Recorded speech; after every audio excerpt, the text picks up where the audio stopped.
Buvimdan qolgan ko'ylaklarni kiyib oldim. Mana issiqda. Mana shu ko'ylaklar zo'r. Eski ko'ylaklar. Sochlari yig'ib, mana issiq majbur qilar ekan. Bugun Toshkentdan qaytayotganimda Damas'da keldim. Damas'da haydovchisi, ya'ni shofyor ayol kishi ekan. 52 yoshli opaxon ekan. Tanishib, gaplashib keldim, yonida o'tirib. Juda ham qiziq bo'ldi men uchun. Ayol kishini shofyorligi 26 yildan beri shu ish qilaman dedi. 26 yildan beri shofyorlik qilar ekan, shunaqa haydovchilik bilan shug'ullanar ekan.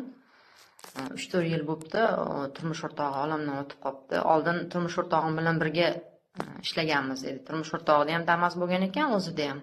Ikkalasi ham haydovchilik qilgan ekan.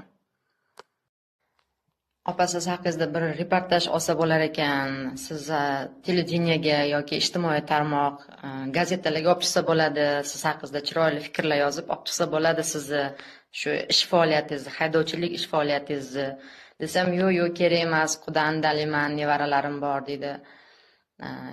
Bir qiz, bir o'g'lim bor, qizimni uzatganman, nevaralarim bor dedi. Endi o'g'lim qoldi, xudo xolasa o'g'limni uylantirib, keyin shu bilan haydovchilik faoliyatimni tugataman deb shunaqa qilib gapirib qoldi.